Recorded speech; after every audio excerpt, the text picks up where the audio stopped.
나의 주 나의 하나님이여 주를 경배합니다. 주 사랑하는 나의 마음을 주께서 아시나이다. 깨뜨리록함 내게 없으며 주께 드릴 향유 없지만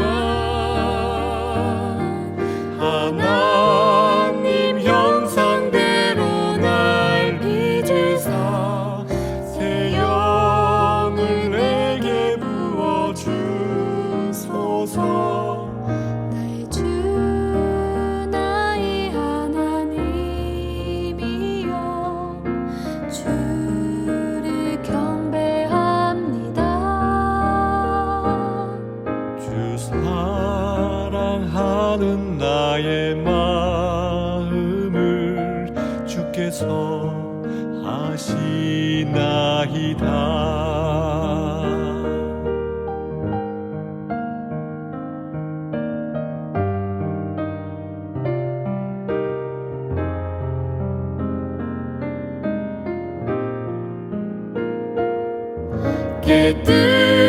깨뜨리록함 내게 없으며 주께 드릴 향유 없지만 하나님 형상대로 날 빚으사 새 영을 내게 부어주소서.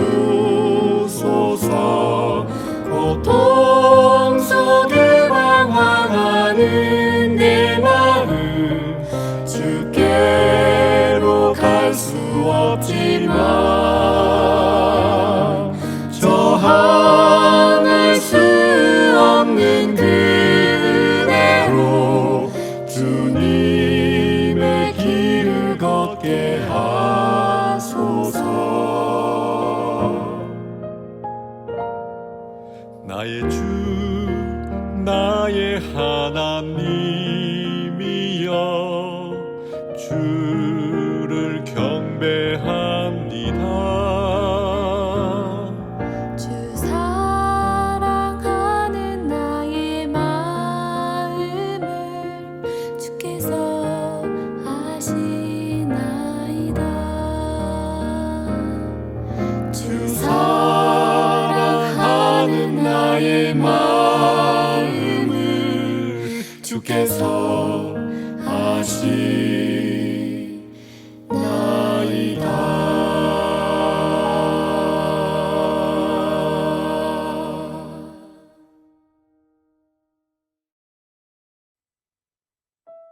하늘에 계신 우리 아버지, 우리가 아직 죄인 되었을 때 우리 모두를 택하여 불러주시고 하나님의 자녀로 삼아주신 은혜 감사드립니다.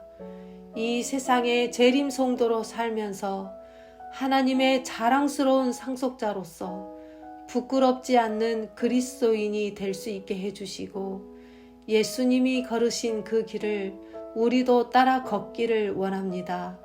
어려울 때일수록 불평하는 대신 세상의 빛과 소금이 되기를 원합니다. 오늘 세우신 강사님을 통해 성령님의 불길이 미주에 계시는 모든 여성들에게 일어나게 해 주시옵소서. 다시 한번 재림의 소망으로 우리의 가슴을 뜨겁게 해 주시옵소서. 우리 시대에 다시 없을 것 같은 부흥이 이번 영성 세미나를 통해서 일어나게 해 주시옵소서. 우리가 지금 하지 못하는 것들, 또 먼 훗날 하나님 나라를 위해서 해야 할 것들이 무엇인지 오늘 말씀하여 주실 강사님을 통해 우리 모두에게 깨닫게 해 주시옵소서. 재림의 날까지 우리의 신앙을 굳게 지킬 수 있도록 도와주시고 하나님의 뜻에 순종하는 재림 성도가 되게 해 주시기를 예수님의 이름으로 기도합니다. 아멘.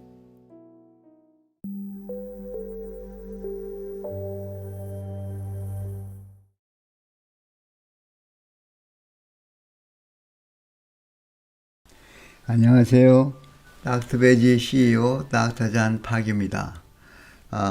이 시간에는 내분비 계통에 대해서 말씀드리려고 합니다. 몸에 어떤 신호를 전달하기 위해서 신경계통이 있듯이 신경으로 전달하지 않고 호르몬을 분비해서 다른 멀리 떨어진 기관에 신호를 보내는데 그 계통을 내분비 계통이라고 합니다. 내분비란 말은 외분비에 반대되는 현상을 말하는데, 외분비라는 것은 가령 췌장에서 췌장관을 통해서 십이지장으로 소화액을 분비하면 관을 통해서 그 목표 지점까지 가기 때문에 그것을 우리가 외분비라고 얘기를 합니다.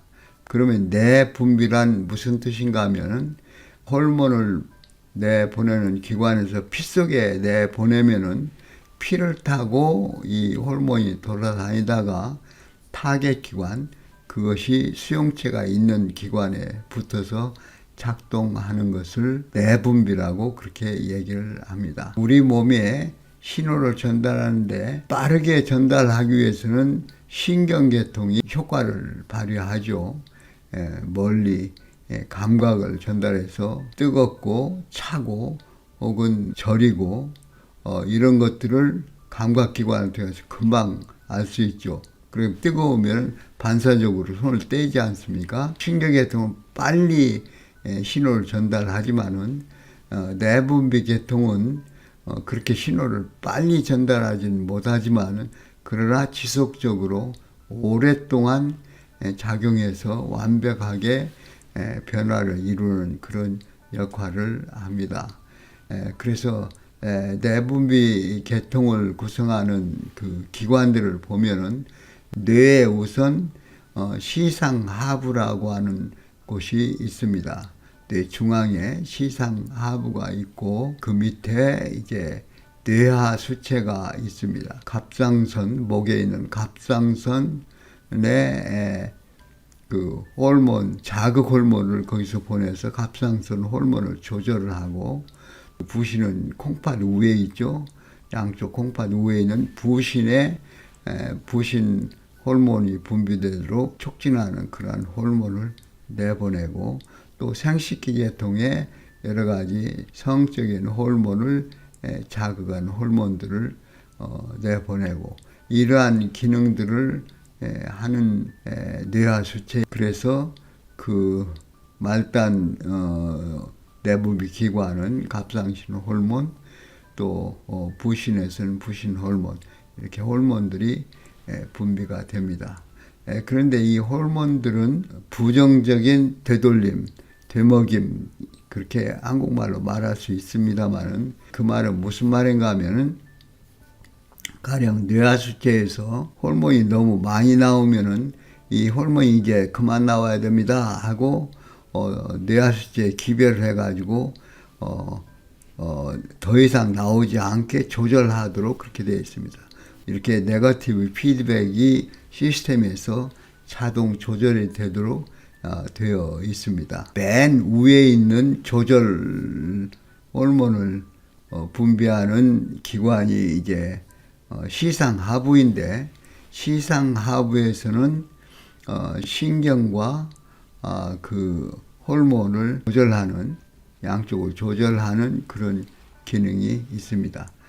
말하자면 신경으로 전달된 것과 호르몬으로 전달되는 것이 서로 영향을 미치면서 조절을 하도록 되어 있는 기관이 시상하부이기 때문에, 이제 마음에 어떤 생각을 하고 어떤 느낌이 있느냐가 바로 신경으로 연달이 되고, 또 내부계통으로도 바로 전달이 되는, 그것이 서로 연결하고 조절하고 하는 기관이 시상하부이기 때문에, 시상하부를 통해서 신경을 들어온 그 기별과 내부에 들어온 기별들이 조정을 해서 일부는 이제 신경으로 전달이 되고 일부는 내분비 계통으로 뇌와 수치를 통해서 갑상선, 부신선 이런 하부 내분비 기관에 전달이 됩니다. 상당히 복잡한 구조를 가지고 있는데 그러한 그 내분비 기관에도 또 여러 가지 호르몬들이 분비가 되고 또 서로 영향을 미치고 그것이 균형을 잡지 못할 때 질병이 되고 그래서 급성으로 생기는 병도 있고 만성으로 생기는 병도 있고 또 감염성으로 생길 수도 있고 비감염성 질환도 있지만은 부신의 문제, 뇌하수치의 문제 여러 가지가 있을 수 있지만은 오늘 이 시간에는 췌장에서 인슐린을 분비해서 이제 혈당을 조절하는데 그것이 잘못되었을 때 우리가 당뇨병이라고 하는데 이 세상에 당뇨병을 앓는 사람이 많이 있기 때문에 당뇨병을 진단과 치료를 현대학은 어떻게 하고 뉴스타트는 어떻게 그것을 보완할 수 있는가를 예로 들어서 말씀드리려고 합니다. 1형 당뇨병, 이것은 인슐린 의존형 당뇨병 그렇게 얘기를 합니다. 그 다음에 제2형 당뇨병 또는 인슐린 비의존형 당뇨병 그렇게 얘기를 하는데 그 두 가지로 나누어집니다. 비율은 제1형 당뇨병은 아마 5%나 10%를 넘지 못할 겁니다. 90% 이상은 제2형 당뇨병, 인슐린 비의존성 당뇨병, 흔히 성인형 당뇨병 그렇게 얘기합니다. 옛날에는 제1형 당뇨병을 소년형 당뇨병 그렇게 얘기했습니다. 다시 설명드리자면 제1형 당뇨병은 인슐린이 제대로 충분히 분비가 되지 않아서 그 인슐린이 분비가 덜 되기 때문에 혈당 조절이 제대로 안 돼서 피 속에 당이 너무 많아지고 또 넘쳐서 소변에 흘러나가는 그러한 당뇨병을 제1형 당뇨병 또는 인슐린 의존형 당뇨병이라고 그렇게 얘기를 합니다. 그리고 그와 반대로 인슐린은 충분히 분비되는데도 인슐린의 그 리셉터, 다시 말해서 수용체가 제대로 되어 있지 않아서 인슐린이 제대로 작용을 못하기 때문에 그래서 피 속에 혈당이 넘쳐나고 또 소변으로 흘러나가고 그런 당뇨병을 제2형 당뇨병이라고 그렇게 얘기합니다. 인슐린 의존형 당뇨병은 좀 더 유전적인 영향이 많이 있을 것이고 제2형 당뇨병은 인슐린 비의존형 당뇨병 그것은 유전 성향이 있겠지만은 그러나 자기의 생활 방식, 자기의 그 생활을 어떻게 하느냐에 따라서 습관에 의해서 많이 좌우된다고 그렇게 생각을 합니다. 제1형 당뇨병인 경우에 대개 어려서부터 많이 당뇨병이 나오기 때문에 그런 경우는 인슐린이 모자라서 인슐린이라고 하는 호르몬이 세포에 인슐린 수용체에 붙어가지고 피 속에 있는 당을 세포 속으로 집어넣어서 세포에서 그 에너지로 활용하도록 해야 되는데 인슐린 자체가 너무 적게 나오기 때문에 그 인슐린을 모자라서 이 당뇨병이 생긴 경우니까 이럴 때는 인슐린 주사를 넣어주면은 인슐린이 충분해져서 당뇨 증상이 없이 치료가 될 것입니다. 물론 이제 당뇨병을 진단하는 일은 의사가 병원에서 해야 되는 일이기 때문에 자기가 그냥 난 당뇨병이다 그렇게 진단할 수는 없습니다. 물론 요즘엔 간단하게 혈당을 조절할 수 있어서 어느 날 혈당을 재봤더니 내 당이 300이다 뭐 400이다 그러면 바로 자기가 당뇨라고 진단을 할 수도 있겠지만은, 그러나 그런 경우에도 역시 내 당뇨병이 인슐린 의존형이냐 비의존형이냐를 알아야 치료병이 결정되기 때문에 반드시 의사에게 가서 당뇨병이라는 진단을 받고 내 당뇨병이 어떤 형태의 어떤 종류의 당뇨병인지 어떻게 치료해야 되는지 교육을 받아야 될 것입니다. 당뇨병 가운데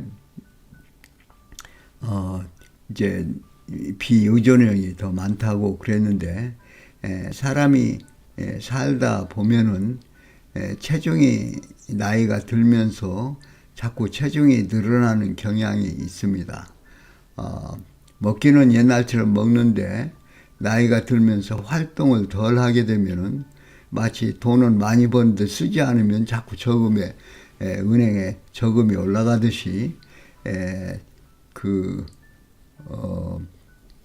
많이 먹는데 당을 많이 섭취하고 운동을 하지 않으면은 자꾸 그 남는 여분의 영양분이 지방으로 변화됩니다. 몸에서 저장해서 쓸 수 있는 형태가 지방이기 때문에, 그래서 이제 지방이 내장 부근에 많이 이제 지방이 생기는데 그 축적이 된 걸 내장 지방이라고 하고, 그 다음에 그것이 지나치면서 이제 복벽에 그 배 가죽에 그 안에 지방이 이제 축적이 되면 배가 쑥 나오면서 복부 지방, 그렇게 얘기를 합니다. 이렇게 지방이 많이 몸에 축적이 되면은 이 지방에 의해서 그 세포에 그 대사를 하는 미토콘드리아라고 하는 그 기관에서 이제 당을 태워서 그 에너지를 만들어야 되는데 이 효율이 떨어집니다. 그래서 인슐린 저항성이라고 얘기를 하는데, 인슐린 나오긴 나와도 제대로 인슐린 작용을 못해요. 그렇게 해서 당이 제대로 세포 속 들어가지를 못하니까 그냥 피 속에 많이 넘치게 되죠. 그래서 의사들은 당뇨병을 진단하기 위해서 일단 굶고 오라고 그래서 혈당을 재서 126mg %가 더 넘느냐 안 느냐를 봐가지고 당뇨를 진단할 수 있고, 또 어떤 때는 이제 2시간 동안 설탕을 먹이고 그 다음에 1시간 됐을 때 얼마나 올라가느냐, 200 이상 올라가느냐 안 올라가느냐, 2시간 됐을 때 140 이하로 내려오느냐 안 내려오느냐 하는 그런 검사를 통해서 당뇨병인가 아닌가 진단을 내립니다.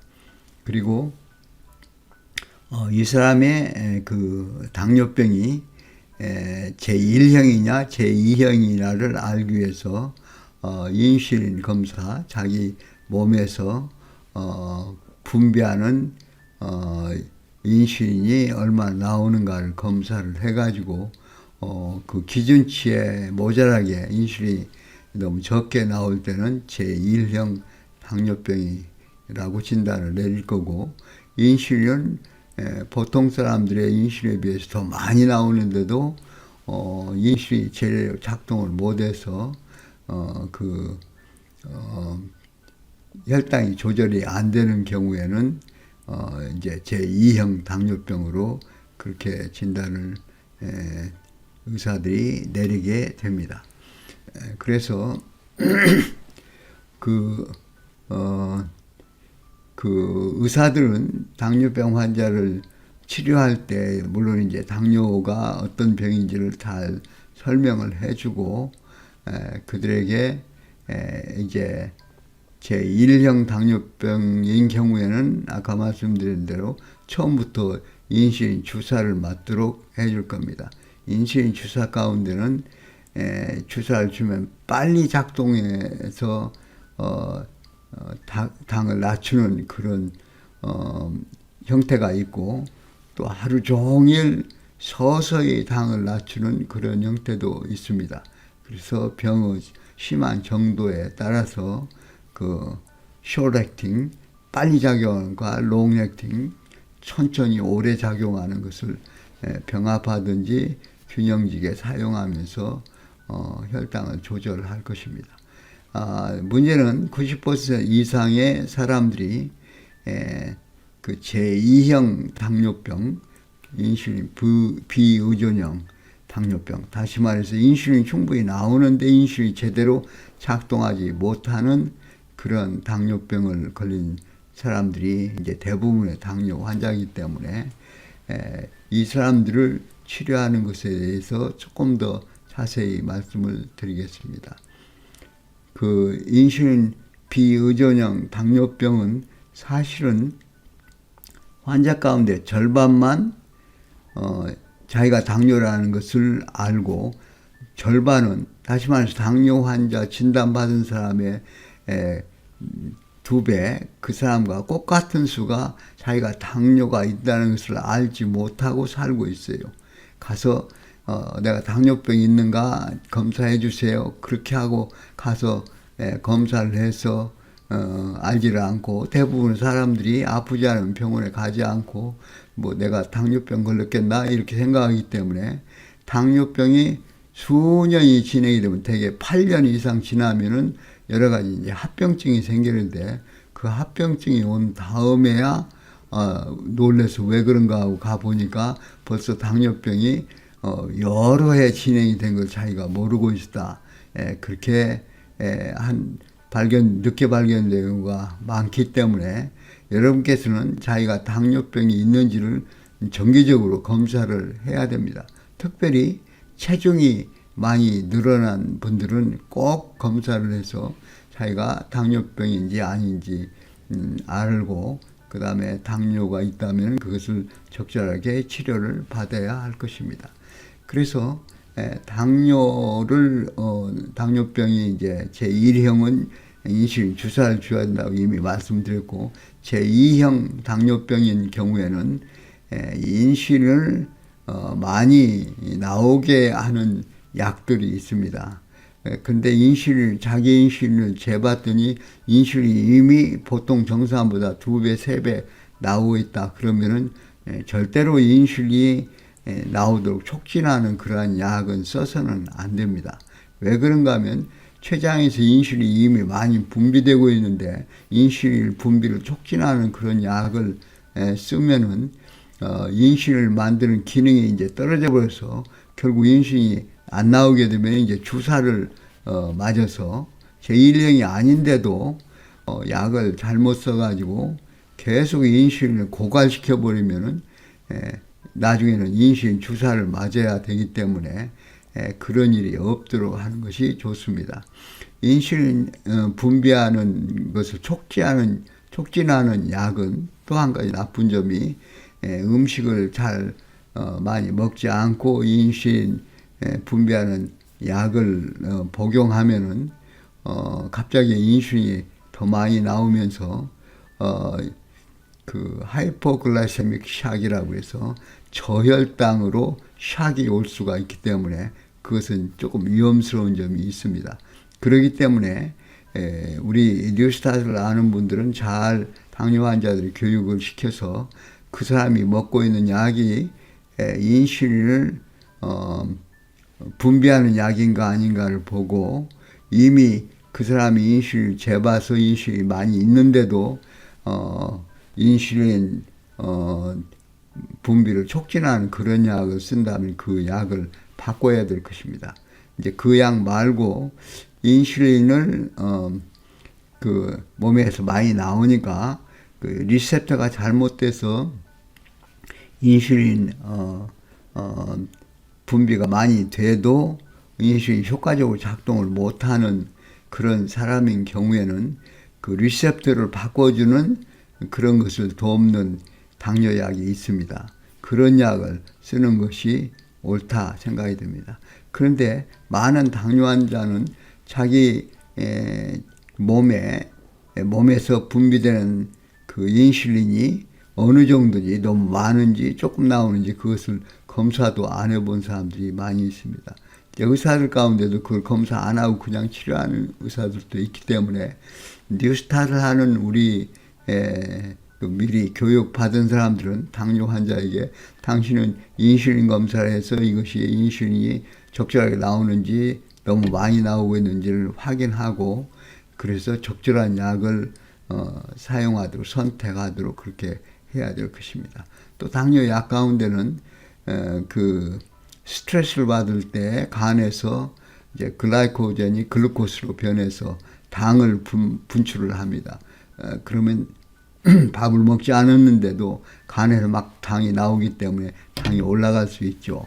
이제 이것을 또 억제하는 그런 약이 있습니다. 그러나 우리는 이제 약을 안 쓰고 당뇨를 조절하는 방법을 더 추천해야 되겠죠. 물론 약이 꼭 필요할 때는 약을 써야 되겠지만은 약을 안 쓰고 당을 조절하는 방법 가운데는 우선 식사 조절이 가장 중요할 것입니다. 식사 가운데는 GI 인덱스라고 해서 당 인덱스가 있습니다. 그러니까 어떤 음식은 먹으면 당을 빨리 올리는 음식이 있고, 그럼 GI 인덱스가 높은 사람은 이제 높은 음식은 그렇게 당을 빨리 올리는 음식입니다. 그리고 어떤 음식은 당을 천천히 올리는 음식이 있어요. 구조로 보면 소화하기 아주 쉬운 음식은 당을 빨리 올리고 소화하기 복잡한 복합 탄수화물인 경우에는 당을 천천히 올립니다. 예를 들어보자면 감자는 GI 인덱스가 상당히 높습니다. 그건 아주 심플해서 바로 소화돼서 당을 많이 올리지만 사실은 감자보다는 고구마가 더 달죠. 그렇지만 고구마는 구조가 복합 탄수화물로 되어 있기 때문에 소화 과정이 느립니다. 그래서 고구마의 GI 인덱스는 낮거든요. 그래서 당뇨 환자는 감자를 먹지 말고 고구마를 먹어야 되는 이런 식으로 가령 밥을 먹어도 흰쌀밥은 GI 인덱스가 높습니다. 백미는. 그러나 현미는 껍질이 이제 지방으로 쌓여 있기 때문에 소화가 천천히 되면서 GI 인덱스가 낮아요. 그러니까 당뇨 환자는 백미를 먹지 말고 현미밥을 먹는 거죠. 음식을 선택해서 먹는 것을 이제 GI 인덱스 낮은 음식이 무엇인가를 조사해서 그런 음식을 선택해서 먹도록 하고, 이제 곡식은 대부분 통곡류 껍질이 쌓여 있는 음식이 GI 인덱스가 낮습니다. 그런 음식을 선택하고, 또 이제 운동을 해서 몸에 들어간 그 에너지를 많이 쓰면은 당이 자연히 낮아질 수 있기 때문에 운동을 정기적으로 열심히 해야 될 것입니다. 그렇게 해서 당뇨 환자는 생활 방식을 바꿔서 음식 먹는 것을 골라서 먹고 또 운동을 많이 정기적으로 하고, 또 한 가지 중요한 것은 스트레스를 받으면은 당이 간에서 많이 분비되고 그래서 당을 올리기 때문에 스트레스를 받지 않도록 하되, 스트레스가 올 때는 빨리 전에 호흡기에 대해 말씀드린 대로 복식호흡을 해서 스트레스를 없애고 릴렉스 하도록 그렇게 하면 당뇨에 좋은 결과가 있을 것입니다. 이런 일을 상세히 의논을 받고 싶으시면은 미주 교회 협회 내에 SDA 의사들이 있어서 그런 상담을 해드릴 테니까 의사들하고 상담하고, 또 미주 열린 생활건강팀이 있어서 임원들이 전국적으로 흩어져 있기 때문에 그분들이 이런 자세한 상담을 해드릴 것입니다.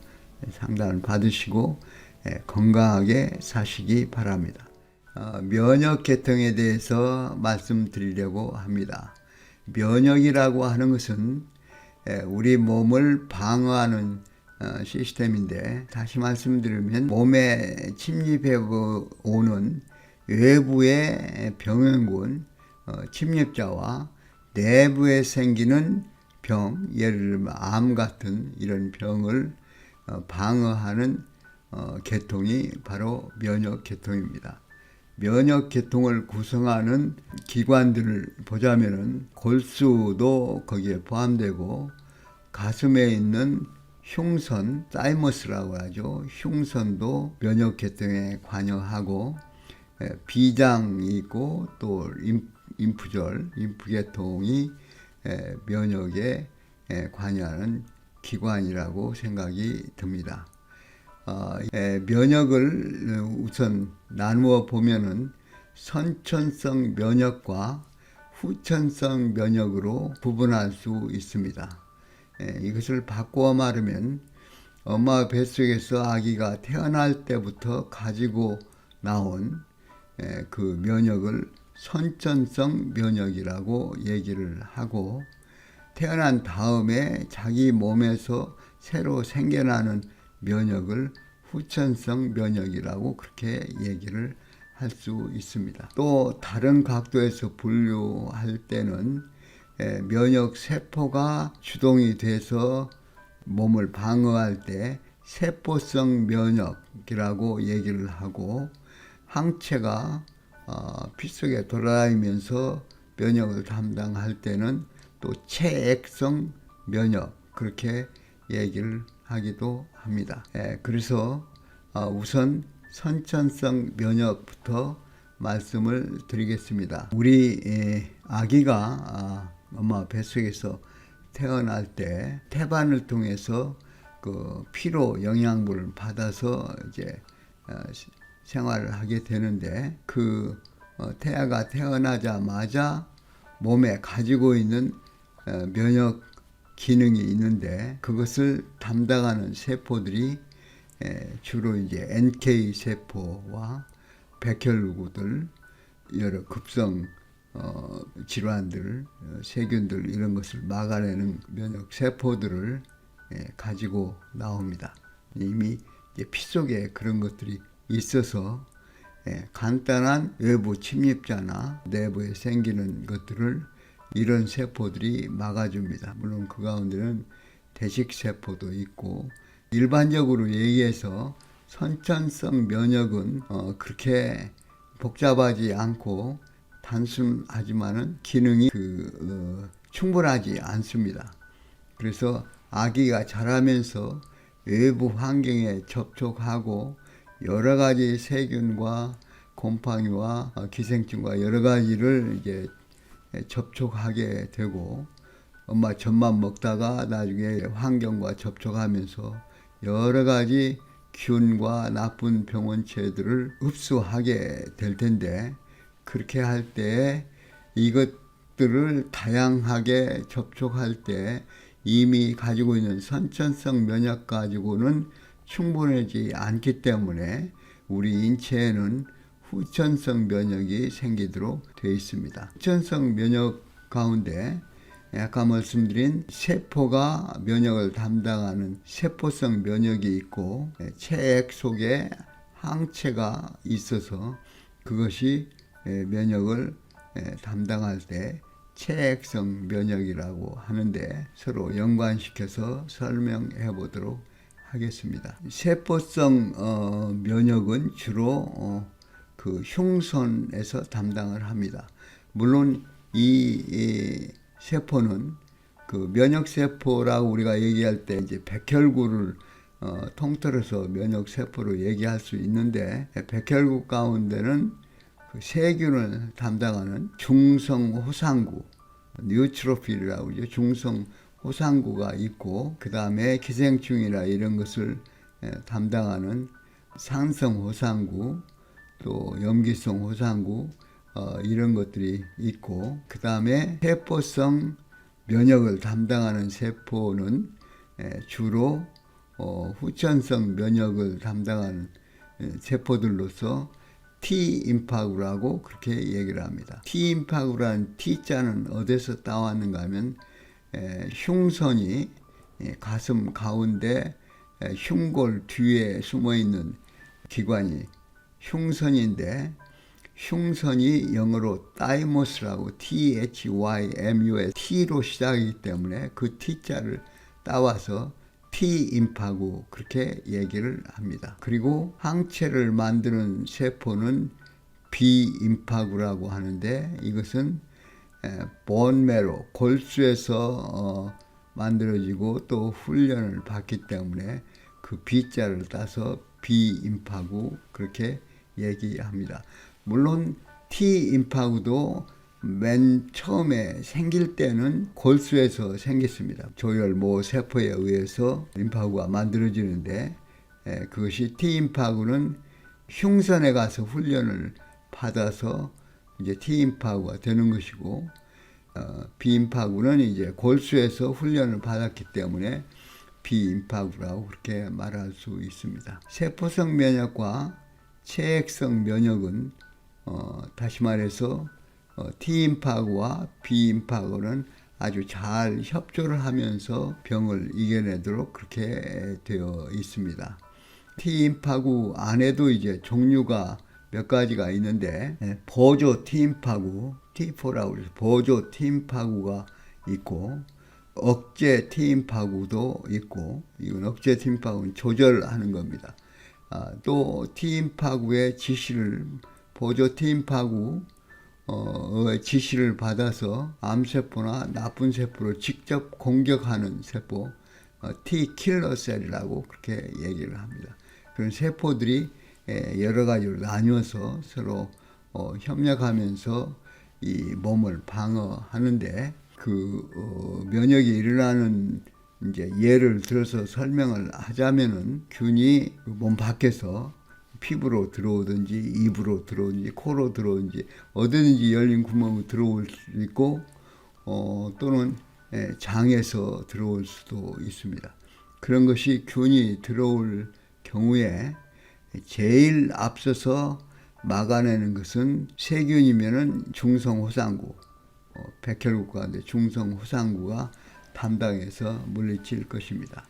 그러나 우리 인간의 몸에는 세포가 60조 내지 100조의 세포가 있는데 그 대장 안에만 해도 100조에 가까운 세균들이 있기 때문에 다양한 세균이 거기에 있어서는 문제가 없지만은 몸 안에 들어오면은 문제가 됩니다. 여기서 한 가지 주의할 것은 우리가 음식을 먹어서 몸 안에 들어갔다고 생각하지만은 사실은 엄격하게 말하면 입으로 들어갔다가 식도 위를 거쳐서 소장, 대장을 거쳐서 항문으로 밖으로 배출되면은 그건 하나의 긴 관을 통과하는 것이기 때문에 위치는 몸 안이지만은 실제로는 세포 안으로 혹은 혈관 안으로 들어온 것은 아니기 때문에 우리가 몸 안이라고 할 때는 좀 말을 주의해서 사용할 것으로 생각이 듭니다.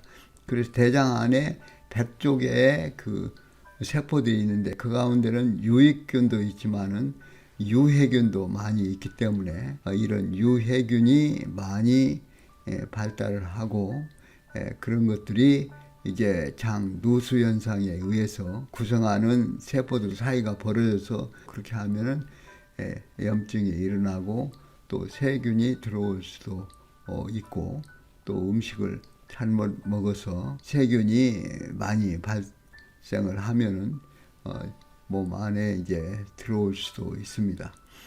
그런 경우에 제일 선발대로 그 없애는 세포가 중성 호상구.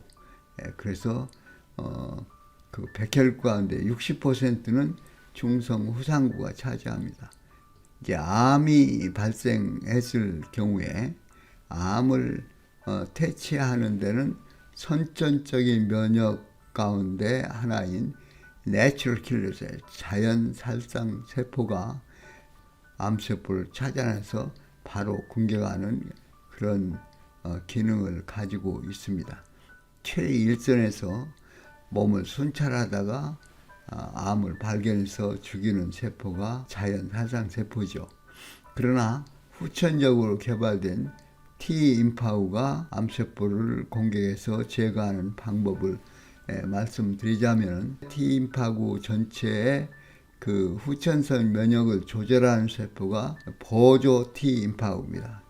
T임파구 CD4라고 하는데 네 번째인데 T임파구 4번은 어떻게 조절을 하는가 하면은 항원을 제시하는 세포들이 있는데 그 가운데는 아까 말씀드린 그 중성 후상구나 혹은 대식 세포라고 있습니다.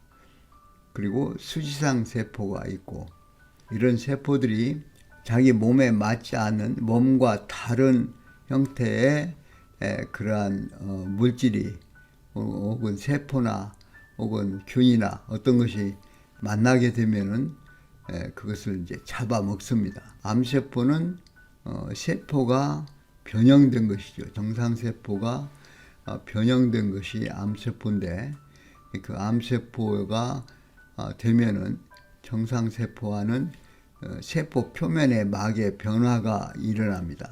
그래서 그걸 이제 군인들이 순찰을 하다가 암호를 묻고 암호를 대면은 자기 아군인 줄 알지만 암호를 모르면은 적군을 생각하고 잡아 가두듯이 이렇게 세포의 막에 세포막에 표시가 되어 있는데 그것이 달라져 버려요. 그래서 바로 암세포인 줄 알아내서 잡아서 먹게 되면 그 대식세포나 중성 후상구나 이런 세포들이 원수지상 세포 이런 세포들이 그것을 잡아먹은 다음에 암세포의 특징적인 부분을 자기 세포 표면에다가 올려놓고 신호를 보냅니다. 여기 이상한 놈 잡았다. 빨리 와라. 그 신호가 가면 제일 먼저 달려가는 세포가 보조 T임파구입니다. 보조 T임파구가 찾아가서 이제 자기가 가진 그 열쇠하고 맞는가를 비교를 해보는데 정말 수천만 개가 있기 때문에 가서 하나씩 맞추다 보면은 맞는 것이 나오는 것입니다.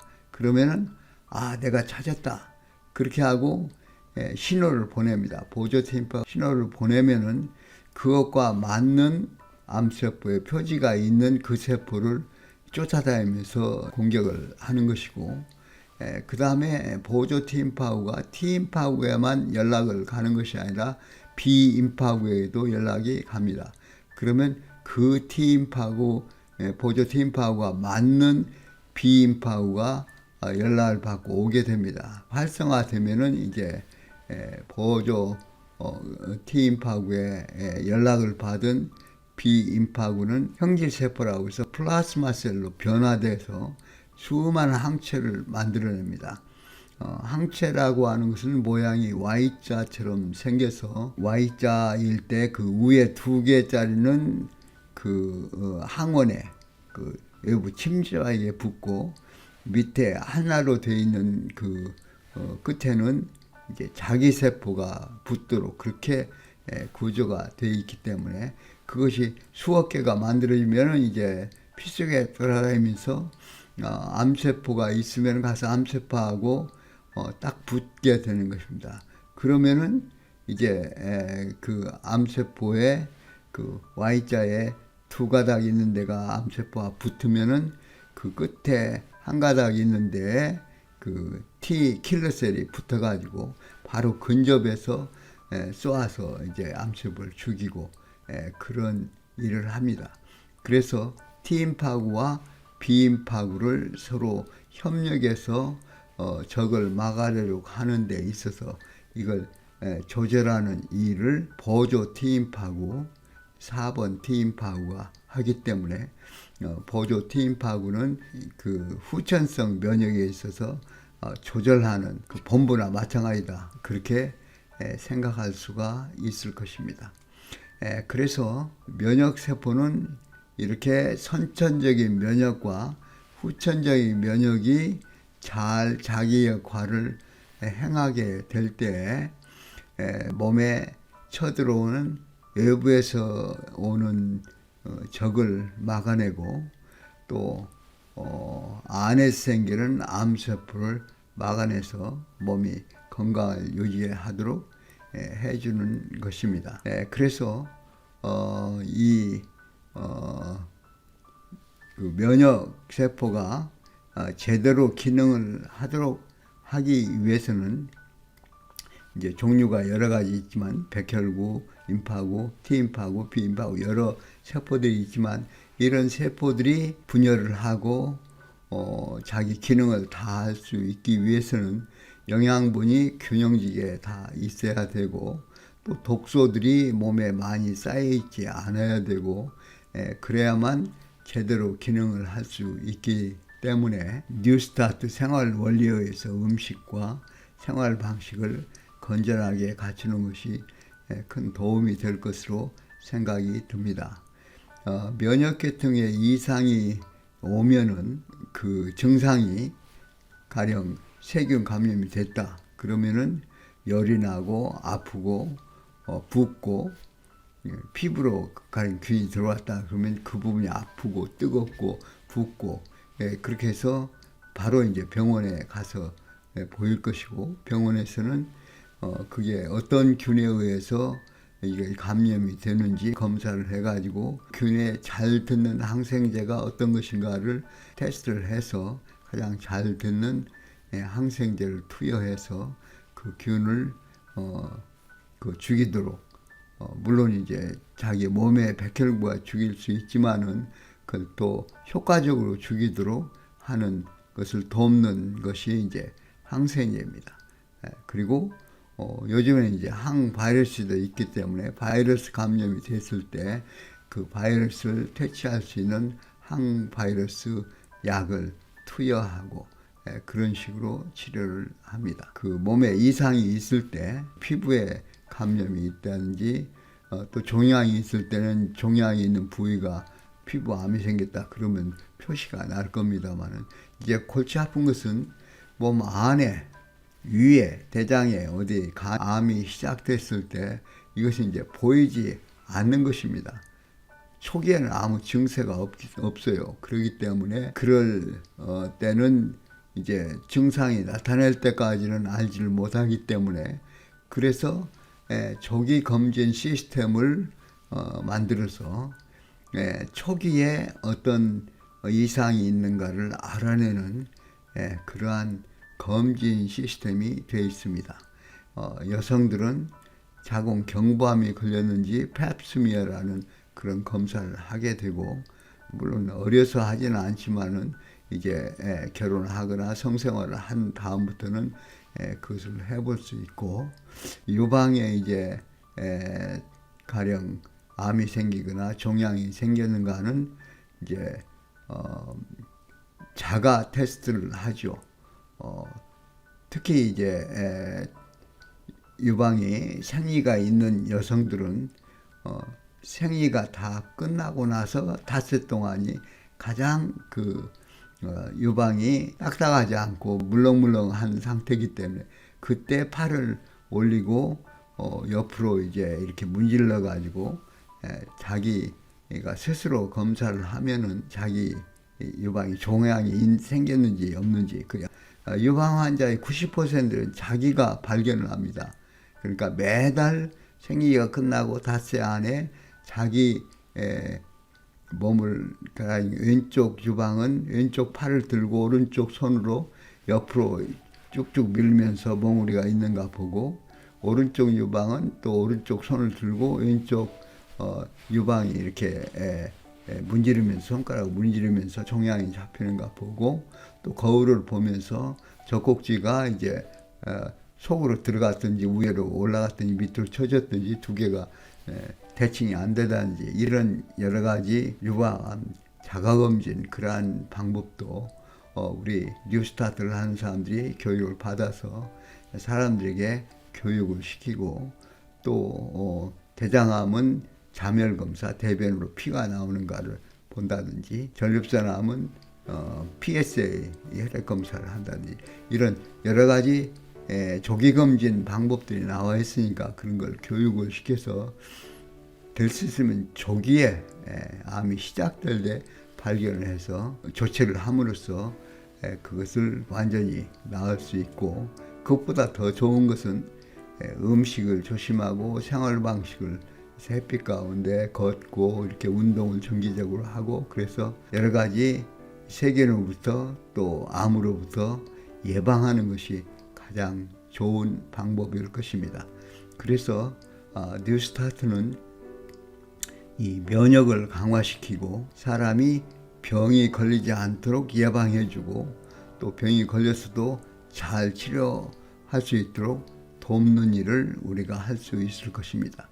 이런 일에 상세한 상담이 필요하시면 미주 SDA 의사회 의사들이나 또는 열린 생활건강 임원팀들에게 의논해서 자세한 상담을 받고 건강하게 사시기 바랍니다.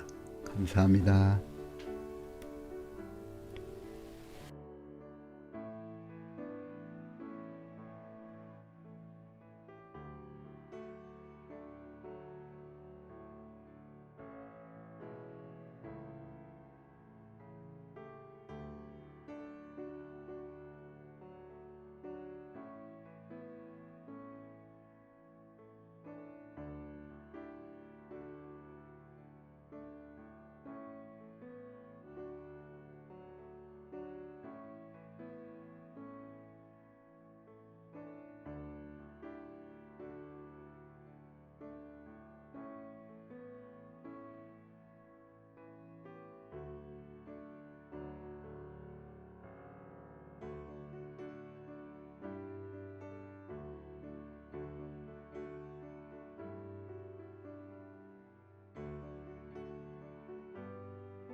눈 감으면 내 맘에 노래 있네.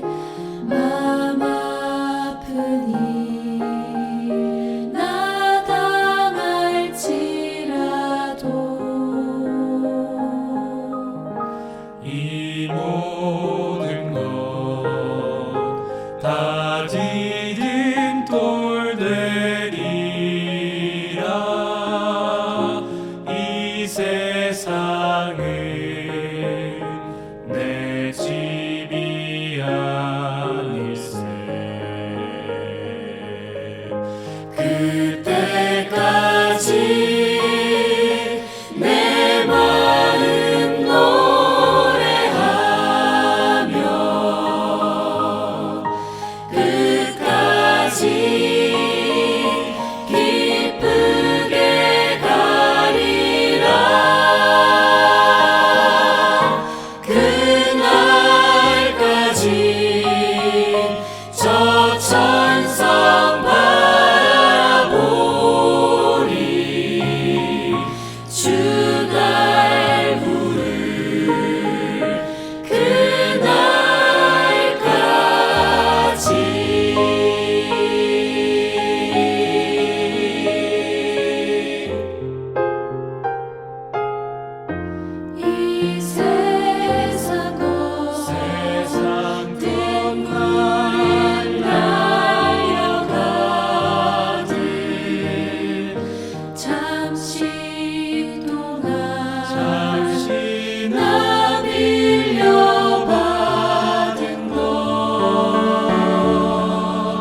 자비로우신 하늘아버지, 오늘은 내부미 계통의 대표적인 질환 당뇨병에 대해서 공부했고 또한 면역계통에 대해서 공부를 했습니다. 당뇨를 잘 조절함으로써 또 현대학적인 치료와 자연치유가 균형과 조화를 이룸으로써 당뇨병이 있는 분들은 당뇨가 잘 조절이 되고 또 없는 분들은 당뇨에 걸리지 않도록 잘 예방할 수 있도록 도와주시고 각종 암을 예방하고 또 암에 걸린 분들이 치유할 수 있도록 현대의학적인 치료와 자연치유가 잘 균형지게 또 조화롭게 병행될 수 있도록 인도하여 주시옵소서. 저희 몸을 신묘막측하게 창조하시고 저희 몸에 이러한 생리의 법칙을 주셨사오니 저희가 조화롭게 내부미 계통의 호르몬을 잘 조절하는 그러한 운동과 여러 가지 생활 방식을 진행하게 도와주시고 특별히 이 시대에 수명이 길어지면서 많은 사람이 암에 걸리고 있사오니 그 생활 방식을 잘 면역을 증강시키는 방식으로 조절함으로써 저희 모든 청취자들이 면역이 증강돼서 암에 걸리지 않고 여러 가지 나쁜 바이러스 병이나 감염 질환에도 걸리지 않도록 주님께서 보호하여 주시옵소서. 저희가 이것을 잘 배워서 실천하여 저희가 먼저 건강하고 또 이것을 잘 알지 못하는 사람들에게 잘 가르치고 전달함으로써 주님을 알지 못하는 사람들이 주님을 알게 되고 복음이 전파될 수 있는 통로가 되도록 주님께서 축복으로 인도하여 주시옵기를 예수님 이름으로 간절히 기도합니다.